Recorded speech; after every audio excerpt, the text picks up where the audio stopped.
Good afternoon and welcome to the Chamber today. My name is Sonia Lowen and I am the Chairman of Debating SA. And we'd like to acknowledge the fact that both teams have worked incredibly hard. Their coaches would know that, and so would their parents, because they've had round 5, quarterfinals, semi-finals, grand finals. It makes me tired just thinking about it, and they've done a fantastic job to get to this stage. So I'd like to wish you very well in your debate today. The other thing too is that each year we have to apply. It was the Speaker allows us to come here, and we've been coming here to this venue since 2006. So I think it's very fitting that we're in such an august venue. I think it's very fitting for both teams that you're here to do your grand final, so good luck for today.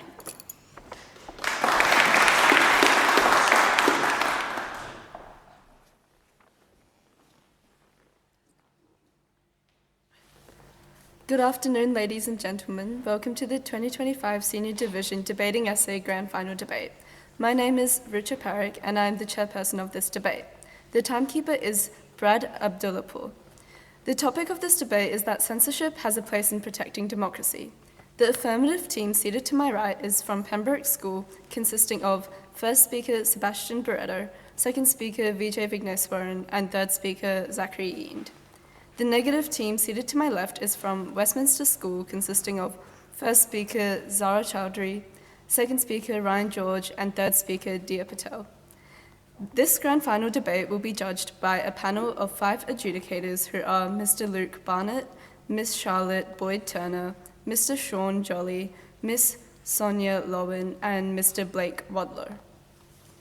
The speaking time of this debate is 8 minutes. A single warning bell will sound at 7 minutes, and a double bell will sound at 8 minutes. A continuous bell may be rung 30 seconds after the speaking time, in which case the speaker must sit down immediately. Please switch off your mobile phones and other electronic devices now. I declare this debate open and call upon the first affirmative speaker, Sebastian Barreto.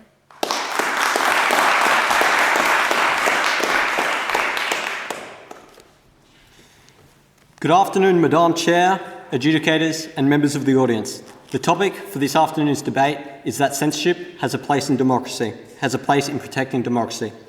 We, the affirmative team, absolutely believe this statement to be true. Today, I will be presenting 2 main points: that censorship prevents the manipulation of democratic elections by foreign states, and that censorship prevents terrorism from multiplying and proliferating through the spreading of terrorist propaganda. Our second speaker, Vijay, will cover how the process of democratic deliberation relies on institutions censoring disinformation. Our third speaker, Zach, will rebut and sum up our argument. We, the affirmative team, define this topic as censorship being the suppression, limitation or removal of writing, artwork, media and speech from a platform on the basis of it being offensive or politically and socially unacceptable or a threat to security in some form. This determination often made by regulatory bodies, as per Cambridge Dictionary. We define the term protecting to mean the act of keeping someone or something safe from injury, damage or loss, both physically, physiologically and metaphorically, as per Oxford Dictionary. We define the term democracy to mean a system of government in which power is held by elected representatives who are freely voted for by the people or held directly by the people themselves, as defined by Cambridge Dictionary. Democracy, by definition, is upheld by 2 key processes: free and fair elections and deliberative process of open discussion. Therefore, we define this topic to being that the suppression or removal of content deemed unacceptable in order to prevent harm to a political system upheld by free and fair elections and the deliberative process. Now to my first argument, that censorship prevents the manipulation of elections by foreign powers. If democracy is meant to reflect the will and rule of the people, then it must be protected from outside powers who attempt to distort it for their own geopolitical or ideological gain.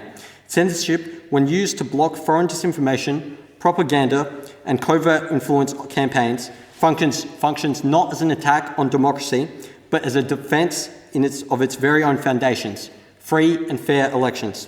The central issue here is that foreign interference undermines the principle of sovereignty. Citizens should be able to make electoral decisions based on their own interest and values, not because of hidden pressures from foreign powers. Without censorship, these campaigns flood public discourse so that genuine political debate is drowned out by falsehoods and blatant lies. The 2020 Taiwanese presidential election provides an illustration of how effective censorship can be in protecting democracy. Facing a flood of disinformation tied to China, Taiwan passed the Anti-Infiltration Act in 2020, which allowed authorities to identify and block content linked to foreign manipulation. According to Taiwan's Ministry of Justice, thousands of fake accounts and fabricating stories were intercepted. Crucially, censorship here did not prevent citizens from debating issues or criticising candidates. Instead, it only blocked false narratives that were manufactured abroad. The result was a record voter turnout of 74.9%, an election that was praised for transparency by international observers. This demonstrates how censorship strengthens rather than weakens democratic participation.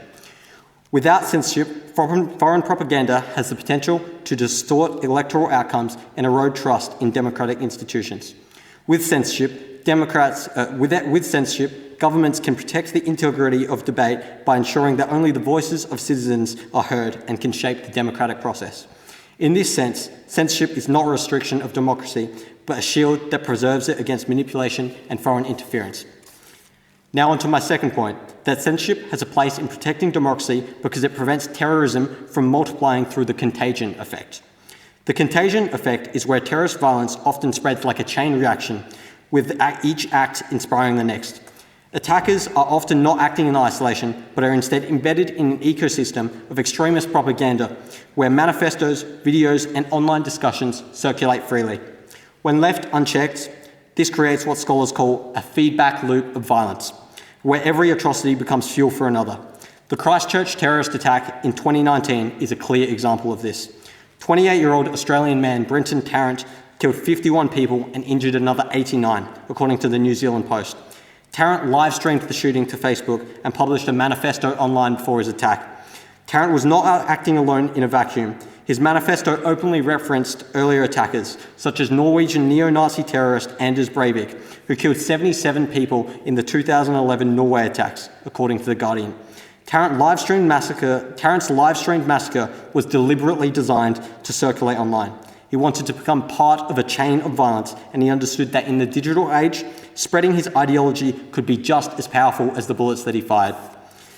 While there was an immediate flow of information promoting terrorism from Brenton Tarrant's Christchurch mosque shootings, the judge of his trial ordered the courtroom closed to the public except for accredited media, and also ordered that Tarrant's face be pixelated in filmography and photography. Additionally, the New Zealand government encouraged the media to censor Tarrant's airtime and to refrain from using his real name in an effort to prevent future terrorist attacks. This was a globally unprecedented censoring of law and order and was highly successful. Despite Tarrant's attacks influencing others to do the same, the New Zealand Department of Internal Affairs estimated that the censoring of Tarrant's trial was successful in decreasing external radicalisation and prevented up to 12 potential copycat attacks globally within the first 18 months following the trial. While the Christchurch attack cannot be undone and censorship does not erase the event itself from taking place, it denied Tarrant the attention and the stage that he sought after. If terrorists' words and images cannot be circulated and idolised online, the chances of further radicalising vulnerable individuals are greatly reduced. The censorship of Christchurch mosque shootings directly links to democracy. Terrorism is not just about the loss of lives in one horrific event. It is also about the ripple effects that it causes worldwide. When attacks like Christchurch are amplified, they destabilise societies through the spread of fear, the fueling of division, and the undermining of trust in institutions. They give extremists like Tarrant a megaphone to poison public discourse and values.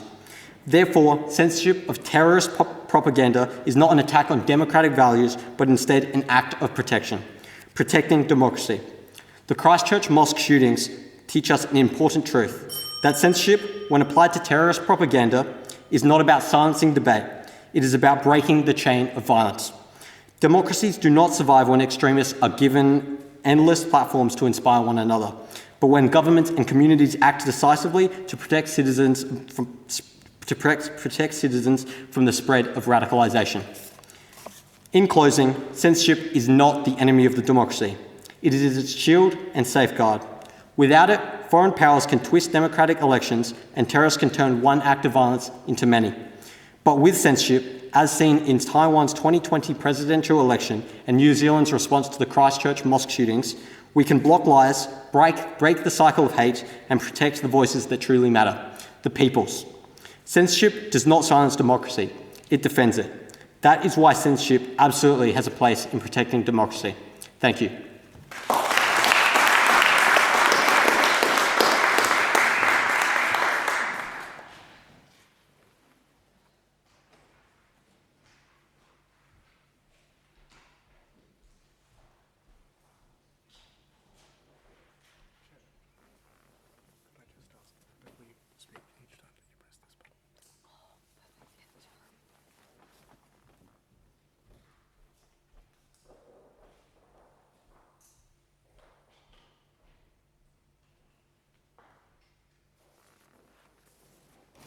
I call upon the first negative speaker, Zara Chaudhry.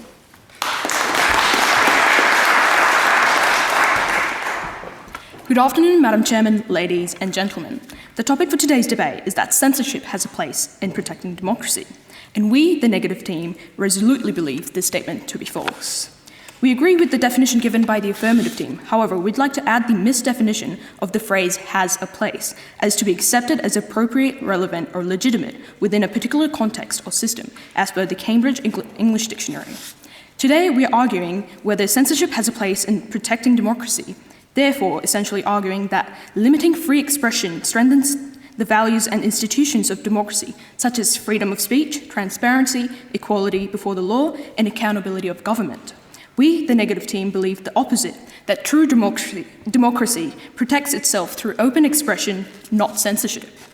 Before I begin with my arguments, I'd first like to point out the many flaws in the opposition team's case. The first affirmative speaker has argued that censorship of misleading campaign material upholds electoral integrity.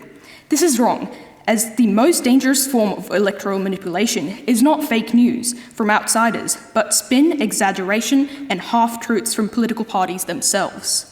Who decides which campaign ad is misleading? Inevitably, those in power. Once government controls political messaging, the election is no longer fair. It's rigged. Democracy protects elections through transparency, free press, and fact-checking, not censorship. The first affirmative speaker has also argued that censorship of disinformation protects democracy. This is completely wrong, as censorship does not eliminate the disinformation. It only drives it underground, where it becomes harder to track and more persuasive because it feels like forbidden knowledge. In fact, transparency and open debate are the best tools to dismantle falsehood. Censorship fuels conspiracy. As I will further elaborate on, suppressing speech does not eliminate these ideas. It only gives them more power.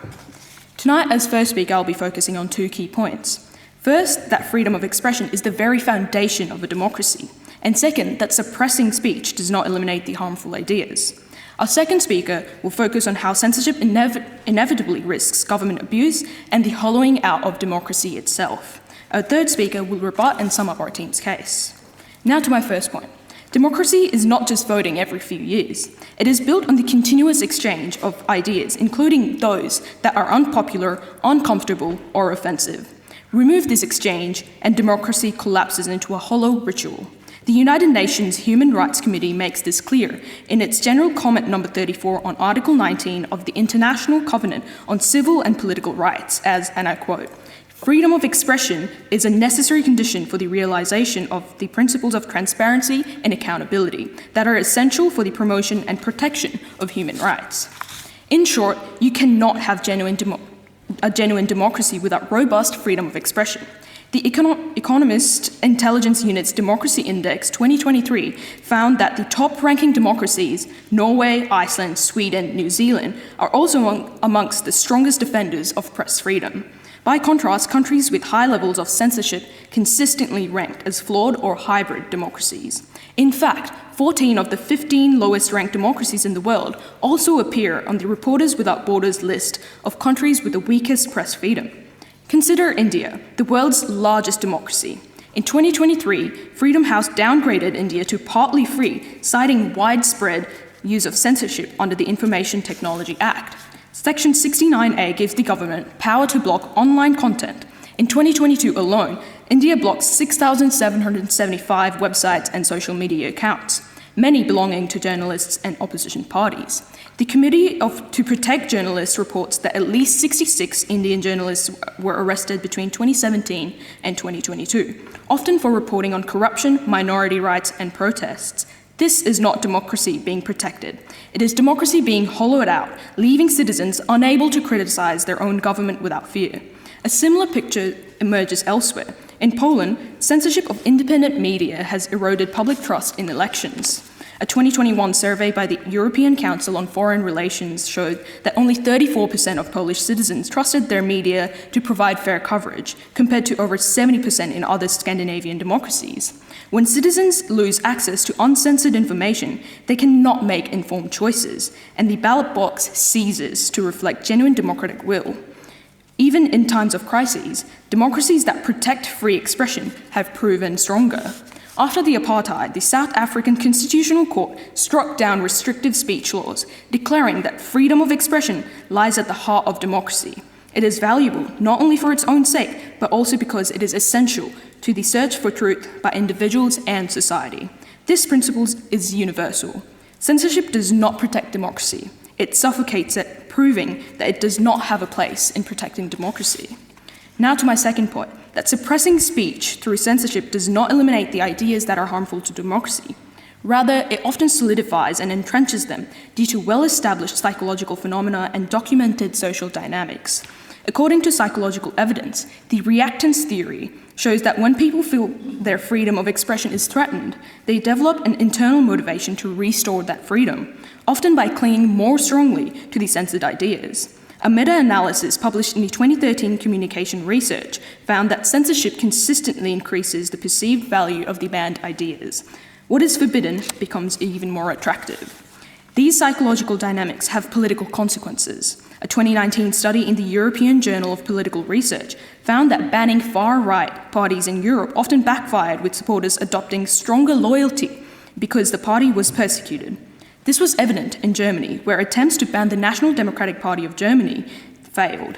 The Federal Constitutional Court warned that banning the party could make its members appear as martyrs, noting that eliminating a political party does not eliminate the ideas it represents. A 2021 MIT Sloan study of online extremist communities found that when groups were banned from mainstream platforms such as Facebook or Twitter, they migrated to alternative sites such as Gab or Telegram. Far from disappearing, these groups became more radicalized. Members posted 25% more extremist content after being banned, and networks became more insular and resistant to outside perspectives. The study concluded that censorship accelerates radicalization by isolating communities from counter-speech. This is the danger. Censorship drives people into echo chambers, where harmful ideas go unchallenged. Political scientists call this polarization, where like-minded people in groups discuss their isolation in their views, do not moderate. They become more extreme. But we must also be clear. Freedom of speech does not mean freedom from consequences. Democracies already have laws against incitement, harassment, and defamation. People remain accountable for their unlawful actions. The key difference is this. Punishing harmful conduct is democratic, but preemptive censorship is not. By confronting harmful ideas openly, democracies can challenge and disarm them. By censoring them, democracy only drives them underground, where they grow even more dangerous. Therefore, censorship does not have a place in protecting democracy. So, Madam Chairman, ladies and gentlemen, in conclusion, democracy cannot be defended by silencing voices. As Justice William Brennan of the US Supreme Court declared in the 1964 New York Times v. Sullivan, debate on public issues should be uninhibited, robust, and wide open. This is not just a legal principle, but the lifeblood of democracy itself. A democracy that narrows debate through censorship is no democracy at all. Thank you.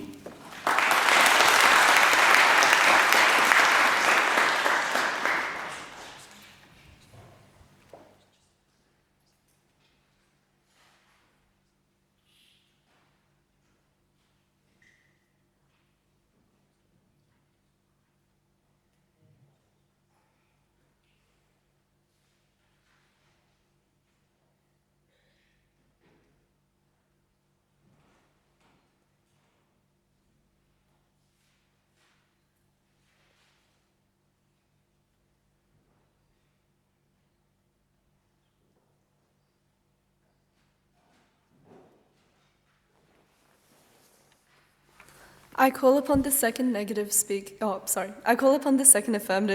Vijay Vigneswaran.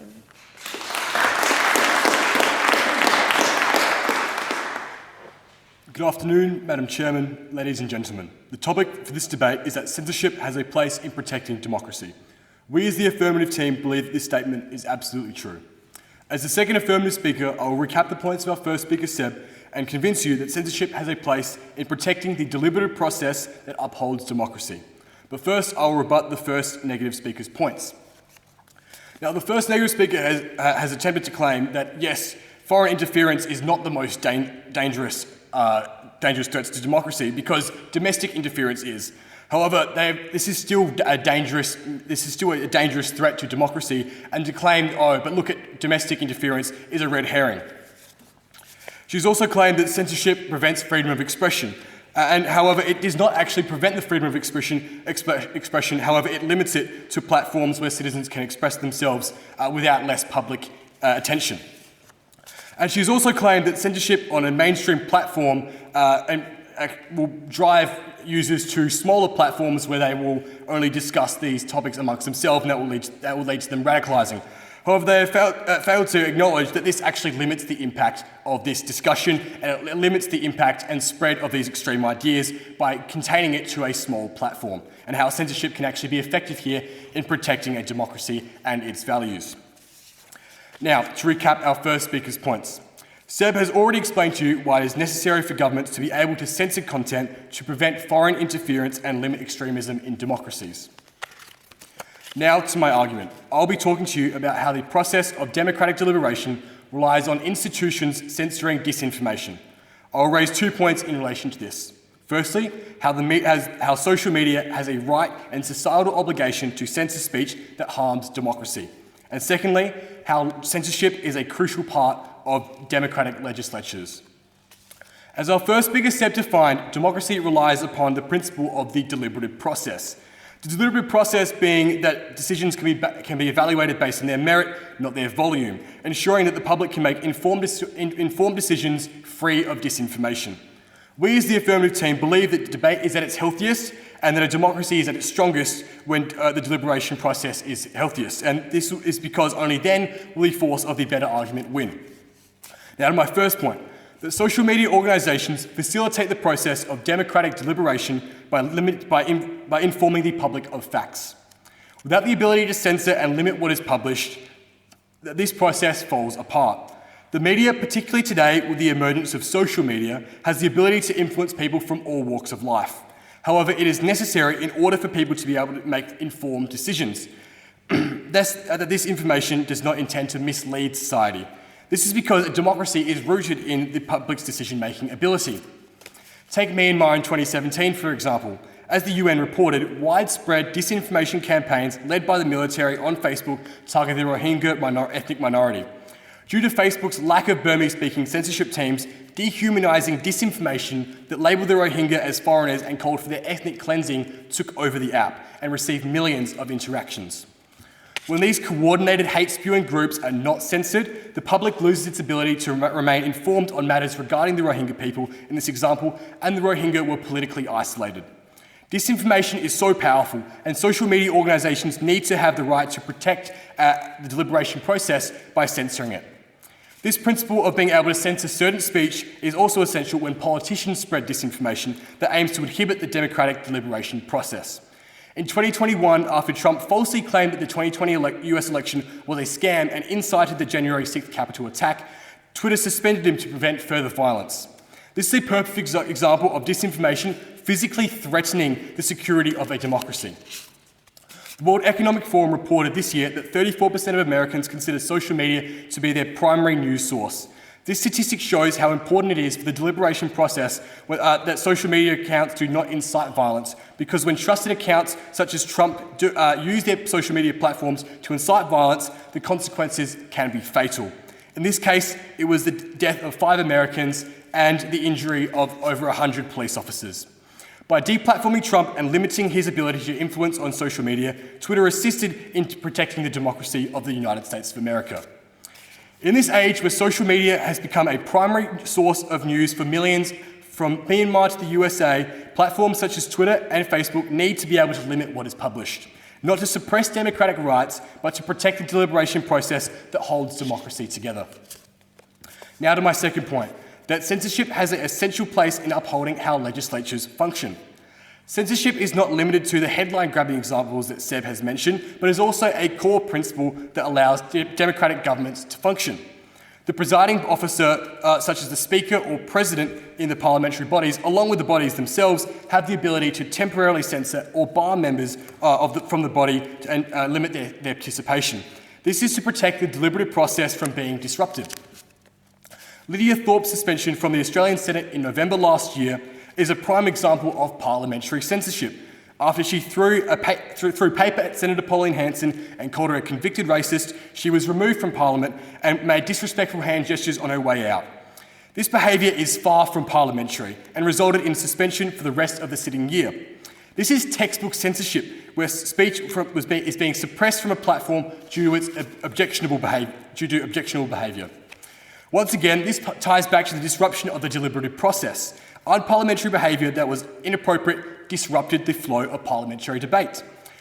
Parliaments cannot function if members constantly hurl insults or objects at each other. Censorship is what prevents this, as we saw in Thorpe's case, and protects the deliberative process. Another type of disinformation that disrupts the deliberative process in legislatures is lying. When this disinformation is prevalent amongst the very representatives that a democracy elects, it is crucial not only for the democracy, but for the legislative body itself to censor that speech. Boris Johnson in 2023, after he was found to have lied about holding parties during COVID-19 lockdowns, was to face a 90-day suspension from Parliament. This, similar to Thorpe's case, is an example of censoring Johnson's speech in Parliament, preventing him from speaking, debating and voting. Once again, this ties back to the deliberative process by protecting the quality of debate and limiting the spread of Johnson's disinformation by censoring it on the legislative stage. Johnson ended up resigning from his position as Member of Parliament, which shows how the threat of censorship as well can limit the spread of disinformation and how the embarrassment of such a punishment of censorship can discourage further lying and protect the quality of debate. Now to my conclusion. The deliberative process ultimately relies, as I stated, on the ability of the public and institutions to make informed decisions. It is only possible for this to occur when disinformation is censored and deplatformed. It is essential that social media organisations are able to censor disinformation because so many turn to it to be informed on current affairs. From the US to Myanmar, from Facebook to Twitter, the deliberative process that democracy stands upon must be able to censor this dangerous disinformation. Conversely, within legislatures, parliamentary bodies must be able to censor lying and disorderly behaviour to protect their line of discourse and debate. Without this ability to censor, a democracy, its deliberative process, and the society that it depends on it, yea, its citizens, cannot be sufficiently protected. Thank you.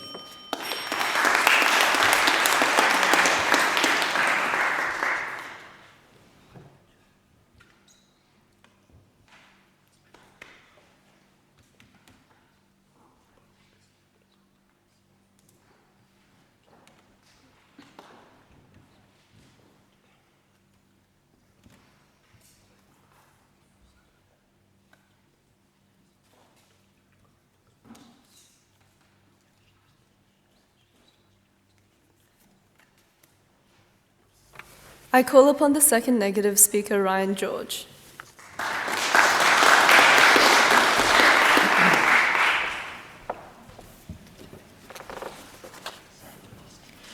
Good afternoon, Madam Chairman, ladies and gentlemen. The topic for today's debate is that censorship has a place in protecting democracy. As the negative team, we firmly believe that this statement is false. As second speaker, I will present two linked arguments. I will first explore the ambiguity surrounding who decides what content is censorable, and then illustrate how this ambiguity allows censorship to become a weapon easily wielded in cold self-interest by political parties and movements to attack the core of democracy. Our third speaker, Dia, will rebut and summarise our team's case. Before I present my points, I would like to rebut some of those brought by the affirmative team. The second affirmative speaker has argued that censorship tackles radicalisation by confining it to platforms with oversight. However, the evidence plainly contradicts this. Extremist groups instead migrate to shadowy apps like Telegram, becoming more radical, cohesive, and resistant to external challenge. This is as per 2021 and 2020 MIT research by Sloan and Warwick. Allowing these groups to fester away from the confines of mainstream media is just not an effective way to solve this issue. He also spoke about objectionable behaviour several times. However, as I will show you, the standards for this behaviour are unclear, and there is arguably greater threat from the exploitation of this ambiguity. Now to my first point, that the thresholds for censorable content are ambiguous, inconstant, and highly variable. Take the United States. The First Amendment famously protects political expression, even when it is offensive or misleading. However, Section 230 of the Communications Decency Act 1996, CDA, gives private platforms like Facebook, X, or YouTube sweeping powers and immunity from civil liability when removing content that is obscene, lewd, lascivious, filthy, excessively violent, harassing, or otherwise objectionable, whether or not such material is constitutionally protected. In particular, the broad and somewhat vague language of otherwise objectionable has led critics to argue that it may lead to inconsistent enforcement and potential suppression of certain viewpoints. Additionally, removal is conducted in line with firms' own moderation policies, which vary considerably. TikTok, YouTube, and Meta all define hate speech differently. For example, a 2024 Human Factors in Computing Systems research paper confirmed this. Assessing the 43 largest platforms hosting user-generated content, it found significant structural and compositional variation in policies across topics and platforms, and consequently inconsistent application of censorship. A 2023 peer-reviewed study by Elizabeth Dubois and Anna Riepschlager, tracing 15 years of policies across Facebook, Reddit, and Twitter, now X, also concluded that choices about how to deal with problematic content are, quote, opaque, vary from platform to platform, and can change over time with little notice. State laws in the US contradicting these also add to the complexity. SB 7072 in Florida and HB 20 in Texas prevent deplatforming or removal of political figures, even in violation of the above-mentioned CDA. Local norms also complicate matters. For example, there are subreddit rules enforced by volunteer subreddit moderators, which are distinct from Reddit's own overarching content policy and in-house moderation team. Altogether, you can see easily how federal and state law, as well as private moderation, all pull in different directions, leaving us in doubt as to where the real standard for censorship lies. Add to this cross-national differences. The US Federal Communications Commission cannot ban hate speech or disinformation because of its constitutional limits.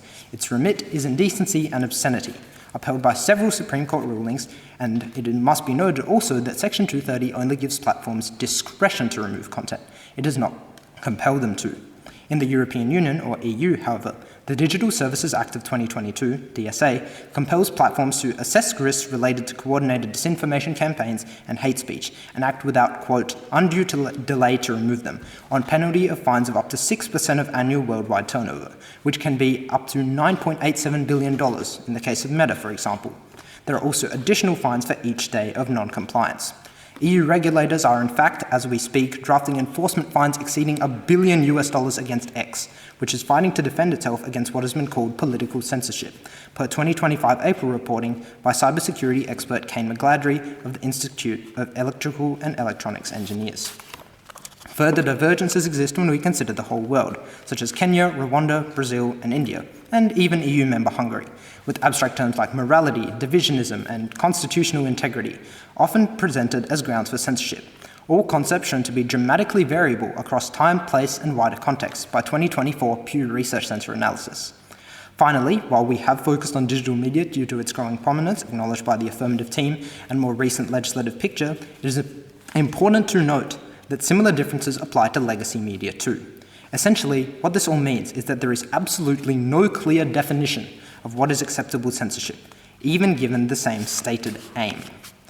And it is this lack of clarity that translates to inevitable abuse, my second point. We have protection of political elite rather than protection of citizens and democracy. Examples abound across the globe. In the US, federal judge Terry Doughty found substantial evidence, and that is a quote, in Missouri versus Biden 2023, that federal agencies, including the FBI, Cybersecurity and Infrastructure Security Agency, and Surgeon General's Office, had coerced platforms into suppression of content during the COVID-19 pandemic, transforming them into state rather than free actors. In Germany, the Network Enforcement Act threatens fines of up to 50 million euros if platforms fail to remove, quote, manifestly unlawful content speedily enough. This has led to extremely overzealous moderation and, quote, sacrificing of free expression, and a chilling effect on, quote, legitimate discourse, with up to 99.7% of deleted Facebook comments actually being legally permissible, as per research by the non-partisan Future of Free Speech think tank at Vanderbilt University. In Rwanda, post-genocide, hate speech laws are used to systematically gut and suppress opposition to the ruling Rwandan Patriotic Front and critical news media, with arrests of rival politicians and journalists on ill-defined charges of divisionism and minimizing the genocide, often coinciding with election cycles, as per Amnesty International and a 2013 case study by Andrea Scheffler of Philipps University, Marburg, Germany. Hungary is another notable case, with several vaguely drafted laws enabling the ruling Fidesz party's authoritarianism. Freedom House and Human Rights Watch have reported the forced closure of several independent radio stations and other media outlets, consolidation of some 80% of the remaining media into pro-government conglomerates as of 2021, and targeting and intimidation of freelance journalists covering issues such as corruption using covert spyware, all under legal guises. These are not isolated examples either. Writers Association, Poets, Essayists and Novelists America reports that in just the 6 years from 2016 to 2022, 78 countries passed new, quote, fake news or misinformation laws. Ultimately, the pattern is clear. Censorship at scale is an inherently flawed process, as Jonas Tamas Pap, PhD in social media law at the Pashmani Peter Catholic University puts it. It suppresses free and fair elections, healthy debate, and freedom of expression, which are the very bedrock of democracy. So, in conclusion, Madam Chairman, ladies and gentlemen, we, the negative team, believe that censorship has no place in protecting democracy. It is sold as democracy's shield, but has morphed into a dagger driven through self-wrought chinks in its armour. Thank you.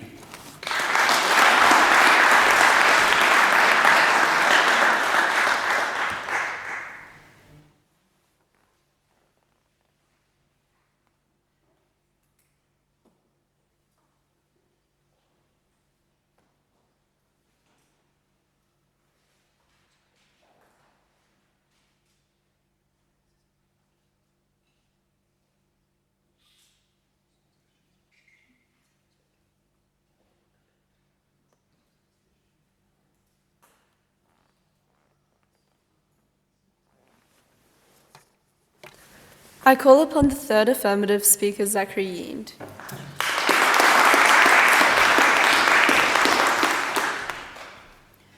Good afternoon, ladies and gentlemen. The topic for our debate is that censorship has a place in protecting democracy. We, the affirmative team, strongly believe this statement to be true. I'll begin my speech by rebutting some of the negative team's arguments, followed by a summary of our team's case. The negative team's first speaker used the term preemptive censorship.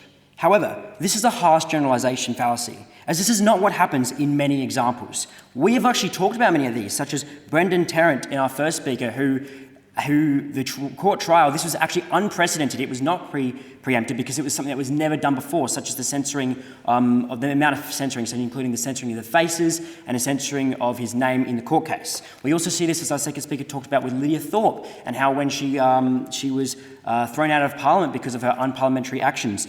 This is not preemptive, it is a response to what happened. So this statement is inherently false.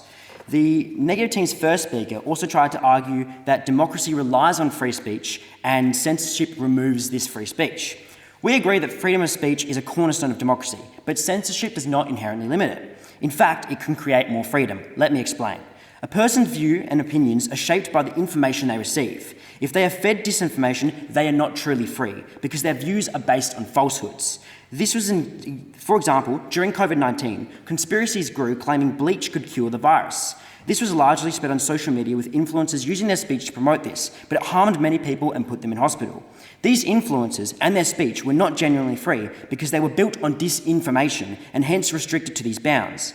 This restrictive view is not free in any regard. Accurate information enables free speech where people can form views based on real facts. Disinformation only limits it. Another reason is that we are not suggesting that genuine free speech should be censored. What we propose is restricting harmful disinformation that threatens democracy, as shown through examples from our first and second speaker. Rights in a democracy are never absolute. The right to autonomy or the right to privacy are other inherent rights. But when one violates laws agreed upon within this same democratic system that we deliberate, these things can be taken away, largely in the form of prison. People do not have autonomy or privacy there. These rights are stripped. The right to free speech is no different. It has limitations for those who abuse it, and these should be enforced just like other rights. To say that this shouldn't happen for censorship undermines these other inherent parts of our society and our democracy, these other rights. Finally, the negative team's mindset that upholding the right of free speech is necessary creates a paradox when you look at if we should uphold all rights equally. Misuse of free speech often violates other rights, such as privacy. For example, personal information about public figures impacts their safety and privacy, and if we have to censor this, the government censors this so that, for instance, their house or location is not publicly accessible. This shows that no right is limited. It would be paradoxical, it would be contradictory if we did not censor this information, because we would then be breaking the right to privacy of these other people. Hence, we cannot have both worlds. What we should do is we should prefer the people who have done nothing wrong and actually acknowledge this right to privacy rather than this other right. The negative team's first speaker and their second speaker talked about points that were based on the idea that censorship will be taken too far, allowing for exaggeration. And this negative team's argument relies upon this assumption that expansion will expand and grow out of control. This is because exaggeration, for example, what they used in Parliament, for this to occur, censorship would have to expand past the removal of radical ideas or disrespectful content that we have mentioned. This is the real debate. How do we stop censorship from going too far? The answer lies in the principle of democracy, a system of government, as per our definition, that is by the people, elected by the people, for the people. In such a system, censorship decisions come from elected officials who represent the people and their wishes and best interests. This does not mean endless restrictions, but a balanced approach, as our team has argued. We do not deny that censorship has sometimes gone too far, with devastating consequences from this exaggeration that the negative team speaks of. But this only happens when democracy fails and elected officials, without the best wishes of the people, build enough power to misuse censorship. I need to highlight this point. Consider Hitler's Germany or Putin's Russia, whom both had severe censorship. What is the common factor here? They were not democracies. The problem is never the censorship itself, but corrupt individuals given unchecked power, which was also the issue in the India and Polish examples that they gave, which inherently contradicts democratic principles. Hence, if censorship ever reaches the extent that negative describes, where exaggeration has inherent negative issues, then by our definition, it is no longer a democracy in practice and hence irrelevant to this debate. The real focus should be on how such individuals gain this power, and one way we can prevent them from gaining power, as our second speaker talked about in reference to the Myanmar case, is by censoring their views. We stop the radicalisation before it grows. This also leads to the negative team's rebuttal to this idea was that this backfires and amplifies these ideas, and they also talked about that in their first speaker. But hence, this is all the more reason we need more effective censorship for things that are inherently harmful to society. This does not mean censoring more things, but making information which is objectively harmful harder to access than it is now. This is in no way an argument that censorship has no place, even if it is not a perfect solution. We know it has positive impacts, as we've seen in our first speaker's example of Brendan Tarrant, where censoring, according to the New Zealand Department of Internal Affairs, censoring his face and his name actually potentially prevented 12 possible copycat attacks globally within the first 18 months of the trial. The second speaker also used in a rebuttal to VJ, they built on this idea at how the censorship grows polarisation and it's actually forced. But he didn't actually acknowledge the second speaker's rebuttal to the first speaker's point by saying that it grows polarisation. Our second speaker claimed that it actually pushes, by pushing it underground, this is a positive because it takes away this platform. And this is something they failed to address even in their rebuttals. And this is a fundamental flaw with their idea. It's great if we can prevent these, so it's not good if these ideas grow, but if they don't have a platform that they did have before, then we are inherently benefiting society, which is what we should be looking at this. This is the lens we should be analysing it with. They also talked about, with their second speaker, how there's ambiguity surrounding who decides what is censored. The negative team's logic seems reasonable in isolation, but we must consider it more broadly. In democracies, censorship is exercised by governments or private businesses. Government censorship is handled by elected bodies that are made up by the people, are voted for by the people, and hence represent the people. They make more decisions than just censorship, including surrounding lawmaking or budget decisions. By questioning who decides censorship, the negative team effectively questions the very mechanisms of a democracy itself, contradicting the whole argument that this protects democracy. If censorship decisions undermine democracy, then so too would any democratic decision, which is paradoxical in its nature. Now I will summarise our team's case. Our first speaker, Seb, talked about how censorship prevents foreign interference in elections, using Taiwan's 2020 presidential election as an example. He also talked about how it can prevent terrorism, using Brendan Terence Christchurch massacre as an example. Our second speaker, Vijay, talked about how censorship protects the deliberative process in democracies, showing how social media platforms must censor disinformation. And he also talked about how the parliamentary bodies use censorship to maintain orderly debate and prevent lying or disruptive behaviour, like Lydia Thorpe. In summation, censorship has a place in moderation. We recognise too much can have issues, but the right amount can block interference, prevent radicalisation and stop disinformation. This balance protects democracy and its deliberative process. To censor the lies is to protect the people and protect democracy. Thank you.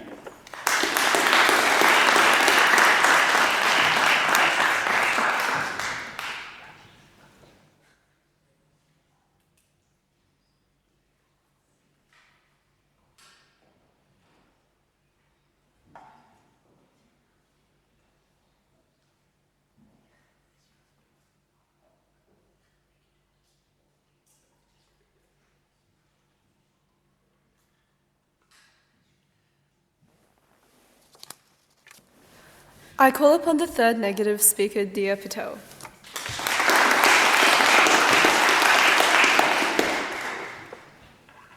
Good afternoon, Madam Chairman, ladies and gentlemen. The topic for this debate is that censorship has a place in protecting democracy. We, the negative team, irrefutably believe that this statement is false. I will begin with my rebuttal. The affirmative team has stated that censorship can prevent foreign states from spreading propaganda designed to polarise the population. This is wrong, because censoring foreign content may seem protective, but in practice, it risks censoring any content that challenges the government's domestic and foreign actions. Democracies thrive on exposure to international perspectives that may question policy or ideology. Blanket censorship also encourages citizens to rely on the state to filter truth, reducing critical thinking and civic engagement. Additionally, the line between propaganda and legitimate information is often politically defined, which can be exploited by leaders to suppress opposing views. Addressing foreign influence is better achieved through transparency, media literacy, and empowering citizens to critically address sources, rather than restricting access.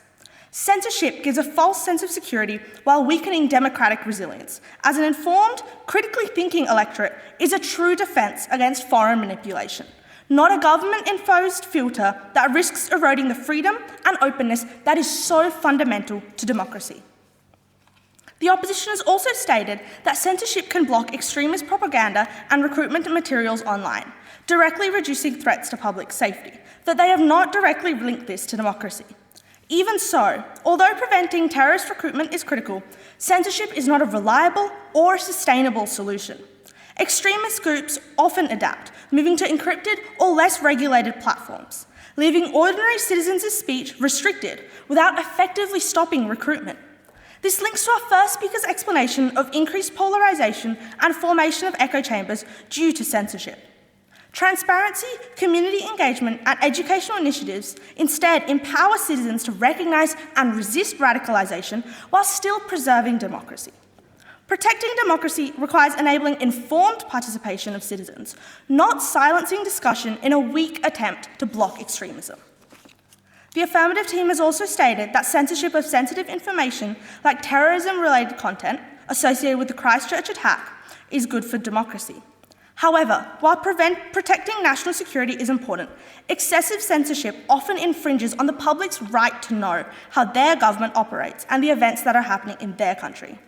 As our second speaker explored, overly broad definitions of sensitive information can be used to hide corruption, abuse of power, or policy failures, undermining democratic accountability. Moreover, restricting information does not guarantee security.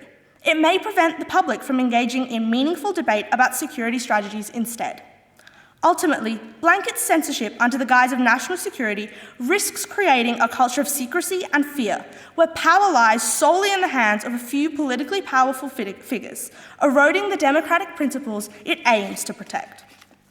The first affirmative speaker has tried to tell you that censorship prevents people from taking in misinformation. However, censorship often fails to achieve this goal. For example, the European Union's ban on Russian state-funded news outlets aimed to curb pro-Russian narratives during conflicts. While studies do indicate that the ban temporarily reduced biased consumption among previously engaged users, researchers found that the effects were short-lived, with audience attitudes returning to pre-ban levels within 2 weeks. This demonstrates that censorship alone does not eliminate misinformation. The second affirmative speaker referred to the Capitol attacks, pointing to Twitter, which is now known as X, suspensions after the Capitol riots. But those came after the violence, proving that censorship was reactive, not protective in this case, hence making it pointless. Furthermore, as our first speaker established, democracies are only strengthened when harmful ideas are confronted in the open and can be discussed. The third affirmative speaker has tried to further rebut this, saying that censorship is responsive only. This is a hasty generalisation and is untrue. Even so, they did not limit their definition of censorship to being responsive. So we can discuss that censorship is responsive and happens after the event, in which case it is not very useful. The first affirmative speaker has also stated that the Taiwan election was celebrated for transparency by international observers. They gave no indication of whether the people of Taiwan were aware of all opinions and ideas that could have been used for them to determine who they voted for. The second affirmative speaker has stated that censorship is needed to limit participation in government. We understand that behaviour is sometimes inappropriate, but they have made a hasty generalisation that objects are being thrown in Parliament. By restricting voices, which is what starts to happen when people in power are given control, they will remove the voices that oppose them. This is destructive because democracy relies on informed citizens engaging in open dialogue and deliberation to make collective decisions. Censorship restricts access to diverse viewpoints, preventing the comprehensive debate that is necessary for a well-rounded democratic decision-making. According to Stand Together, societies that limit free expression often see a reduction in public discourse, as citizens cannot access alternative perspectives or challenge prevailing narratives. The second affirmative speaker has also stated that censorship is good because it contains extremist ideas to small platforms in an attempt to rebut our first speaker. This is a misguided viewpoint, as on these small, now unregulated platforms, extremist views can run more freely and go undetected. And if there is no discussion around them, more and more people will start to identify with them, increasing radicalisation and allowing for echo chambers to be formed, as our first speaker has very clearly outlined. The third affirmative speaker has defined democracy as by the people, for the people. We completely support this. However, they fail to acknowledge that this means that citizens must have the power to participate in decision-making, to voice their opinions, and to shape the national conversation. So if a government starts to censor what it labels as misinformation or disinformation, by default, it strips away the people's ability to decide for themselves. It removes open dialogue, it prevents participation, and it replaces rule by the people with rule by the government. And that is the very opposite of democracy. Finally, the third affirmative speaker says that censorship ensures equality. This is completely wrong, as censorship itself is inequality. It divides speech into approved and unapproved. Giving the state power to silence citizens will always privilege those in power over those without it, including those minority groups that need to be able to speak out so that change can be made, which is what democracy is all about. Real democracy protects equality by giving everyone a voice, not just the ones that the government approves of. Now to my summary. Our first speaker established how democracy is built on the continuous exchange of ideas. She effectively illustrated that freedom of expression, as emphasised by the UN Human Rights Committee, is essential for transparency, accountability, and genuine democratic participation. She proved that censorship suffocates, rather than protects, democracy. Her second point circulated around the fact that censorship does not eliminate harmful ideas, but instead strengthens them and causes polarisation. Ultimately, she proved that censorship fuels extremism, proving that suppression breeds instability, while open debate offers democracy its strongest defence. Our second speaker talked about how censorship relies on unclear and inconsistent standards across platforms, and he also discussed how this ambiguity allows governments to weaponise censorship for political gain. So, Madam Chairman, ladies and gentlemen, in conclusion, we, the negative team, undoubtedly believe that censorship does not have a place in democracy. Thank you.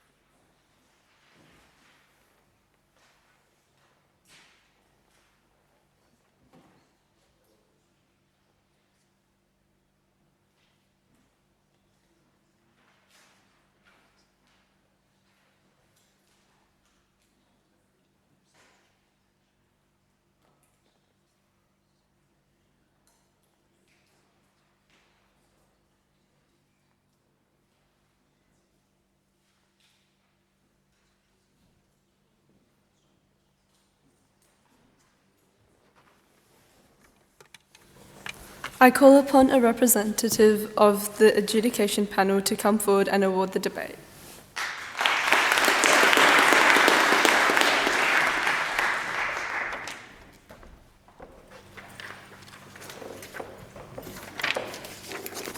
Just before, I hate to do this to you and I'm really sorry, but before I make the announcement, I just want to take this opportunity to thank Charlotte for all the organisation that happened today. We wouldn't have had glasses of water if it wasn't without Riley. Where is he? And where is he? There he is. Thank you very much for that support. And all the other people that came today to support this. This does not happen in and of itself. It is a massive amount of work just to do today and what you see. So all the people who made that happen today, I want to thank you very much, and especially for all the adjudicators that came today. So thank you very much for your indulgence. Without much ado, it was a unanimous decision, so we'd like to congratulate the negative team. Congratulations.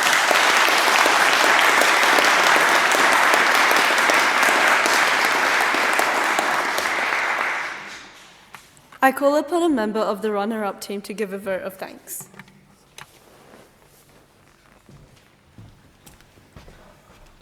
First of all, we'd like to thank all the adjudicators for coming out. I know there's 5 of you, it's a lot. So yeah, it's really good to get so many of you and makes it very fair. I'd like to thank everyone for coming out and watching us. It means a lot, makes it a much more spirited debate. We get people to come out and watch. I'd like to thank, obviously, who do I thank for giving us this amazing area to debate in? It's really, or the speaker I think it is, it's really amazing.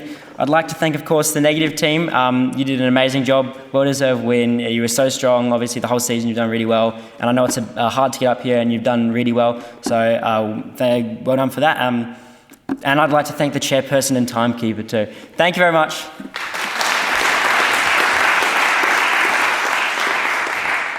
I call upon a member of the winning team I call upon a member of the winning team to second that vote of thanks. First of all, I'd like to start by thanking the adjudication panel. Of course, coming out on a Saturday during footy finals, big thing.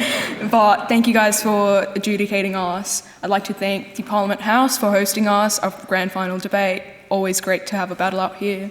I'd like to thank Mr. Moritz and Ms. Sherwood for guiding us. We wouldn't have been here without you. I'd like to thank the opposition for such a robust debate. We did not think of that many points the opposition could bring up with, but you guys killed it. Of course, parents, you guys brought us here. We're here because of you. Of course, my team, last one. So good job, guys. Thank you.